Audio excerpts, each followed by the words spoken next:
Hi everyone, today I'm working on my Whirlpool Duet front load washer and I'm going to change out this seal here. You can see a real common problem with front load washers, especially this one, is you get the mold buildup on the inside of the seal. So there's lots of ways you can search on how to clean this up, but sometimes it gets so bad, like you can see mine here, tons of mold buildup in there.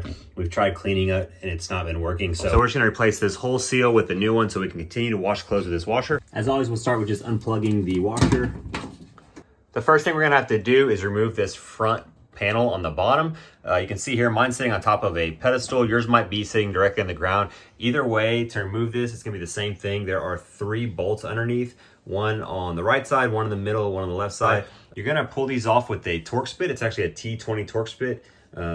You can see what it looks like here. It's kind of like the star shape pattern. If you don't have one of these, I'll link in the description some options to get them. But yeah, we'll just go ahead and remove those 3 and we'll pull that panel off to start our process. Throughout this process, I will clean as much as I can on this washer. Over the years, a lot of grime, mold, dirt buildup happens on these components. So as I take them apart, move stuff around, if I see anything, I usually just grab my disinfecting wipes, give it a good wipe, clean it up while I'm have access to some of these kind of nooks and crannies that you don't normally have or can't normally get to clean with your washer. Once you have those 3 screws removed, all you have to do is let it slide down and it'll pop off. Next, we'll need to remove this top panel from the washer. And to do that, you'll come to the back side and there are 3 more of the T20 Torx bit screws here. So we'll use our same bit to remove these and pull this top panel off. Those 3 screws removed, we can now pull this whole panel, pull the back up and pull it away from the front and it'll slide out. The next thing we'll do is we'll pull off this trim ring. So this is held in by little plastic clips that go into slots on the body itself. So you'll just kind of want to pull it with some pressure. You don't want to yank on it, just slowly apply pressure until you feel those tabs kind of pop out. You don't want to rip this out because you can rip those tabs off. So you just want to kind of go slow, go around the ring all the way around until you get all those tabs popped out, and then the ring will come off.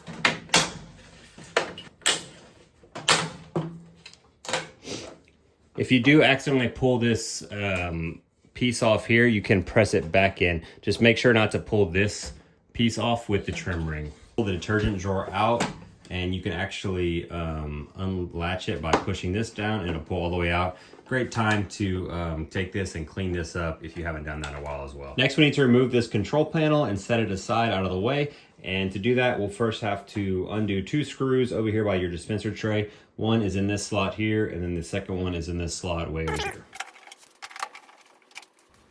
With those screws out, we can use a flathead screwdriver to pry off the control board.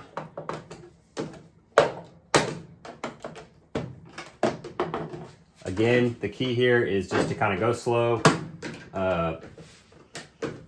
You don't want to put too much force on it. You just kind of want to slowly continue to pressure up until you get those clips to pop out and you start to feel it release.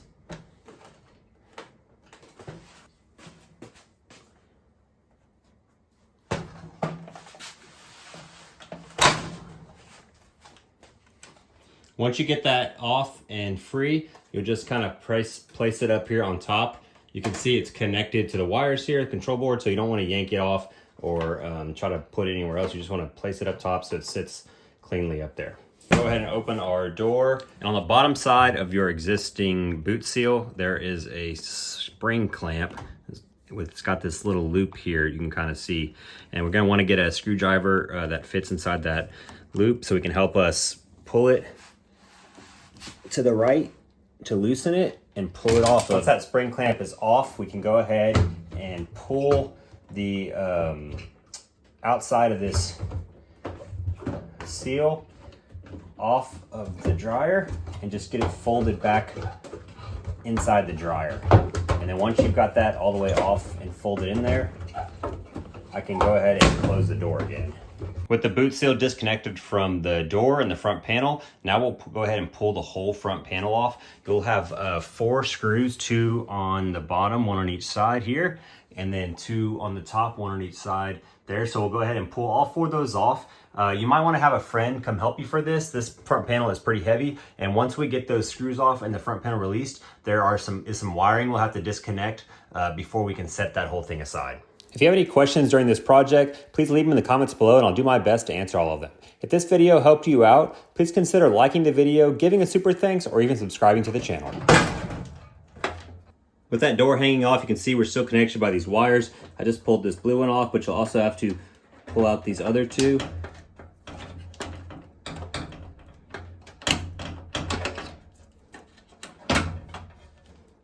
Once those are released, you can go ahead and set the whole front panel aside. If this tube hadn't already popped off of there, go ahead and pull off your seal from that tube. Then next you're going to search on the outside of your seal and you'll find the actual clamp itself. This is tightened on with a screw here, so we'll just get a Phillips head screwdriver and we'll loosen that up so we can pull the clamp and the whole seal off of the washer. Once this is loose, you'll be able to pull off the clamp itself. And then you can go ahead and pull off this whole seal off of the washer. Now that I did a little bit of cleanup on all these parts in here, just getting some of that nastiness off of there with some Clorox wipes, it's time to install our new seal. You can see here's how it came in the box. I'll put a couple of different links in the description below for options for replacement seals. You can get the OEM one, or there's several different aftermarket ones that are available online. When we go to replace this, we're going to look for 2 things. Number 1, we're going to want this tab to be facing up towards the top of the drum. And then number 2, you're going to want to have your slot for this tube right here facing that way as well. Once you have those in place and you know you've got it on there the correct way, all we're going to do is get this kind of inside lip of the seal up and around the lip of the tube. And then once we get it on there, we'll work it around all the way around. And then once it's in place, we can put together our clamp back on there.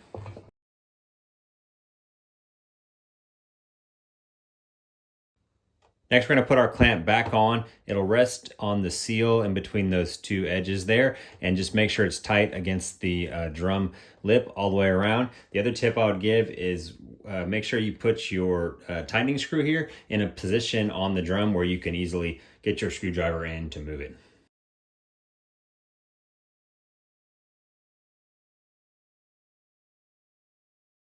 Once you've got it tightened up properly, you'll have that clamp sitting tight on there all the way around the drum, and where this seal can't pull off anymore because it's clamped on. Next, we'll get our dispenser tube inserted back into the seal. So you'll make sure that this goes on the outside of the tube.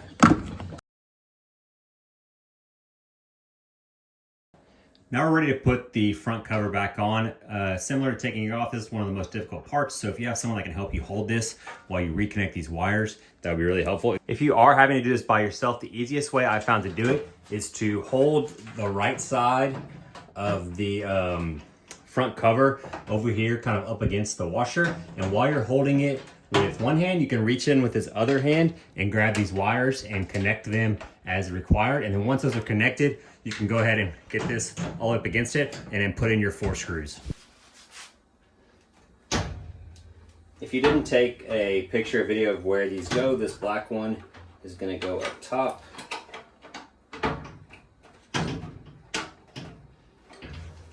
The pink one will go in the middle.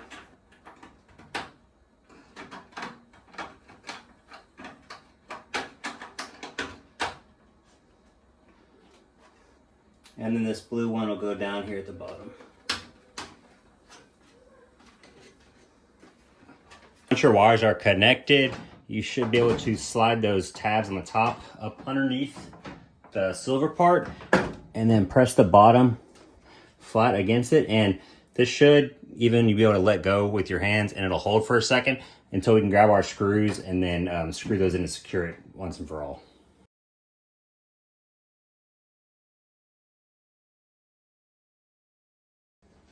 With the front panel back on, we'll now position the boot seal over the lip of the outside here. So all you're gonna do is pull this around and get it where it's sitting all the way around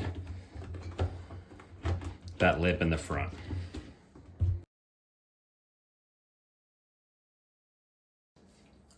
Once the seal's sitting on there nicely all the way around, we're gonna put our spring clamp back on. You wanna make sure the spring is at the bottom, and then just really take your time here. This can be one of the trickier parts. So if you don't get it your first or second time, don't get frustrated. You can get it on there. Just start at the top and kind of press it on, and again, all the way to the back if you can. And then with both hands, I just like to slowly work it around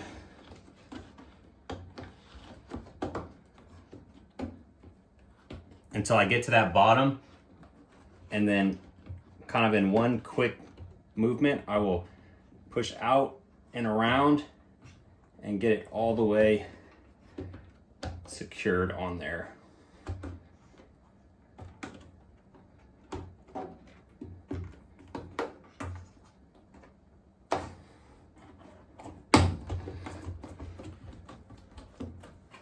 Once it's on there, you can kind of go back around and make sure you roll it back to the back so it stays behind that lip and everything stays secured. When it's on there correctly, it'll kind of be hidden back underneath there. You can see it underneath there all the way around the edge. Now I can close the door and snap our control panel back into place.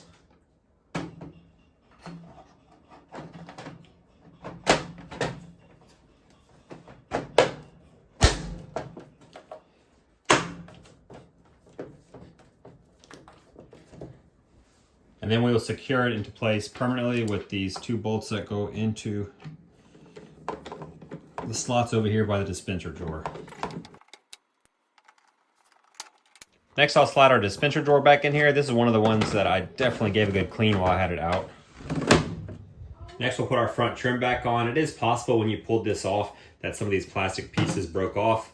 If it was only one or two, you might be able to still put it back on without any problems. Just go slow again and press it into place firmly until you hear that those clips click into place.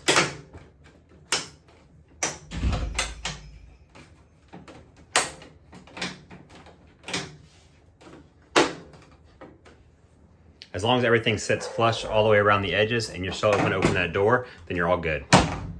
Next, we'll put the top cover back on.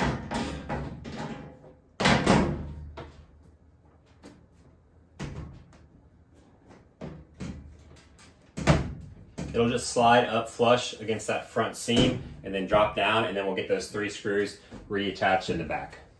And then lastly, we'll slide this front panel back on. And with that, we are completely done. We have our new seal all the way back in there, everything put back together. No more mold to deal with while we're washing clothes. If you have any questions, let me know in the comments below and I'll try to answer them. If this helped you out, please consider giving the channel a like or even subscribing to it, as it's greatly appreciated. Otherwise, I'll see you on the next project.